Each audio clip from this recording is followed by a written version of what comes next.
I saw another angel coming down from heaven, having great authority, and the earth was illuminated with his glory. And he cried mightily with a loud voice, saying, Babylon the Great is fallen, and has become a dwelling place of demons, a prison for every foul spirit, and a cage for every unclean and hated bird. The kings of the earth who committed fornication and lived luxuriously with her will weep and lament for her when they see the smoke of her burning, saying, Alas, alas, that great city Babylon, that mighty city, for in 1 hour your judgment has come. 1 Corinthians 18. The terrible destruction of Notre Dame Cathedral has sparked an inferno in cyberspace as well.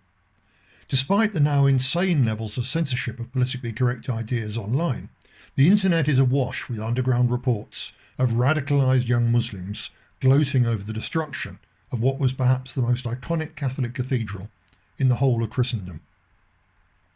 We may never know for sure whether the Easter week fire really was just a tragic accident, or whether it was connected with a just concluded trial of a would-be jihadi arrested after a car filled with 6 gas canisters was found parked outside Notre Dame Cathedral in Paris in 2016.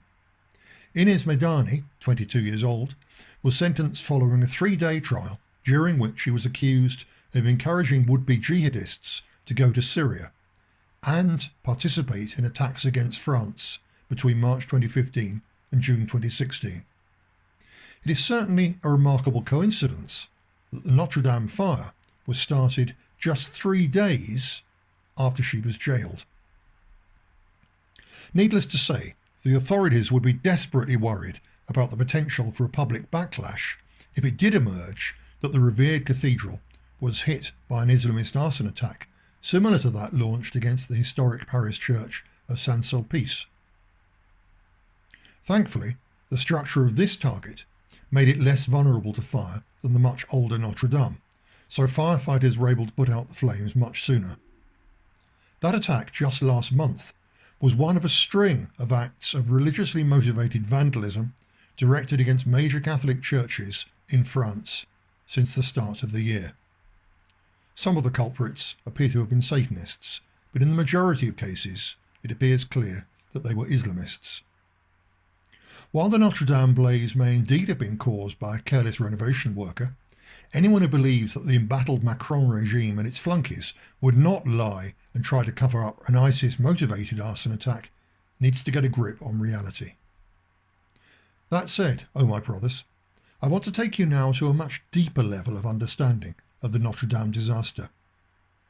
To do that, we must begin by delving a little further back into the history of cathedral fires. York Minster is one of the very finest and most important of the great cathedrals of England. At 1:56 a.m. on Monday, July the 9th, 1984, the south transept roof of York Minster suddenly burst into flames and was totally destroyed before the fire brigade could do anything about it. That was a strange event indeed, because although the official explanation has always been that a bolt of lightning caused it, the sky was completely clear that night and nobody heard any thunder. Some eyewitnesses, however, spoke of a strange, sword-like stab of fire reaching down from some rugby ball-shaped orange object above the minster. The cathedral's roof was fully wired with lightning rods, which for some reason didn't work that night. In addition, there were 6 smoke detectors in the ceiling, which had been tested just a month before. Again, these didn't work.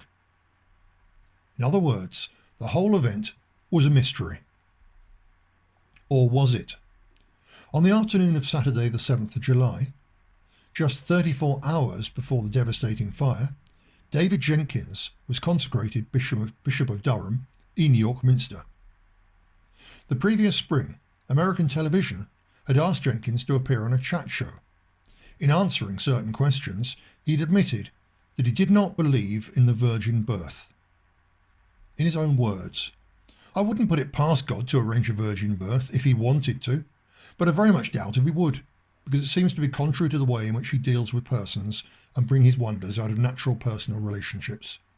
We have no right to insist on the literal truth about the virgin birth, To insist on literal language is to get stuck in something very close to magic and superstition, and to encourage unbelievers that we religious people deal in fairy tales." Unquote. Later in the programme, he also denied belief in the literal resurrection of Jesus. To deny the virgin birth and the literal resurrection of Jesus Christ is, of course, to remove the two basic foundation stones of Christianity. And many Christians were up in arms when they realised that this man was being given such a high-ranking post in the church. One brave minister, the Reverend Tony Highton, vicar of St Mary's Church in Hawkwell, Essex, had organised a petition against the ordination of Jenkins. All too predictably, the Church of England authorities ignored the concerns of true Christians. But after the Minster fire, the Reverend Highton spoke plainly about what had happened. "I believe it was a divine warning. I'm just very sad that a historic building had to be damaged." Divine interventions as warnings from God, as judgments on lawlessness. And here we are presented with almost incontrovertible evidence that God spoke to the nation, and more particularly to the church, through this fire. The strange manner in which the fire was caused, combined with the fact that it happened just hours after the ordination of a man of bankrupt theology, is too coincidental to dismiss. I speak here of coincidence in the correct manner. It was a divine coincidence, showing divine displeasure at one who denied the very foundations of Christian belief. It is one of a number of such coincidences, all of which have been sent by God to alert us to the shameful way in which we, in the materialist, consumerist West, are discarding the faith of our fathers. Seen in this light, it is irrelevant whether the Notre Dame fire was an arson attack by Salafi terrorists, or if it was caused by a spark from a builder's blowtorch or angle grinder. In either case, the human being in question and his implement of work were only the instruments and the tools of God's will. You see, Islamist terrorism and the ongoing Islamization of the West, however terrible they may be, are not the disease, but merely very unpleasant symptoms of the disease. To be more precise still, what we are seeing in this regard are no more or no less than God's punishment meted out to his people for their willful disobedience and their woeful breaches of faith. In France, as in England, the mainstream churches are riddled with atheists, crooks, communists and sexual deviants, many of whom prey upon mere children to slake their depraved lusts. In the society in which these Judas priests operate, the last few years have seen an explosion of LGBTQ+ insanity. And yet again, it is innocent children who are the prime targets and the chief victims of abusers disguised as good people and presented by collaborators in government and the media as voices of legitimate authority. In France, Britain, the United States, Australia, in every nation in the West, we now see daily examples of schools teaching 5-year-olds not just sodomy, but high-tech sexual dysfunction and sin of which the ancient authors of the Bible could not even have conceived. And in all these benighted nations, Bible-true Christians who dare to speak out against this institutionalized child abuse and the enthronement of the rights of Satan are censored, denied the right to make a living, persecuted, and even thrown into prison. What does our Lord make of all this? We only need to recall Matthew 18 verse 6 to know. "But whoso shall offend one of these little ones which believe in me, it were better for him that a millstone were hanged about his neck, and that he were drowned in the depths of the sea." Why would anyone think that God would not be taking action to punish his people for such monstrous breaches of his law and such blatant disregard for his will?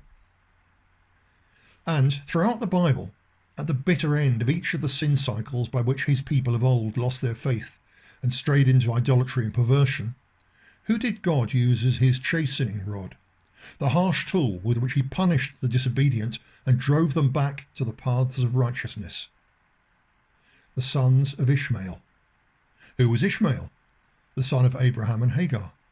And who are the sons of Ishmael? The Bible, the Quran, and historians of the Holy Land are all in agreement. The sons of Ishmael are the Arabs, who from medieval times to this very day are interchangeable, of course, with Muslims. Yes, the Islamists of ISIS and Al-Qaeda have their own deeply evil goals. Of course, their popularity amongst Muslims worldwide has been boosted by millions of petrodollars pumped into radicalisation programs by supposed NATO allies, principally Saudi Arabia and Turkey.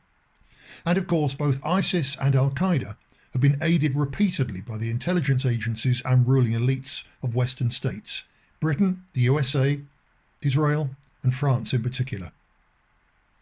As for mass immigration and Islamisation, they have of course been encouraged by an unholy alliance of greedy capitalists, anti-Western cultural Marxists, anti-Christian Talmudists, and self-hating liberal masochists.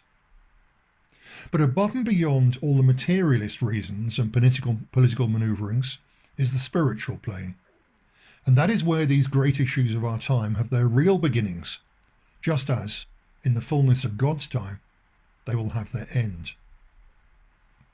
In the meantime, we can all take heart from the little reported and all the more remarkable myriad of examples of the way in which the Notre Dame fire has jolted a huge section of the French public back into the Catholicism of their forebears.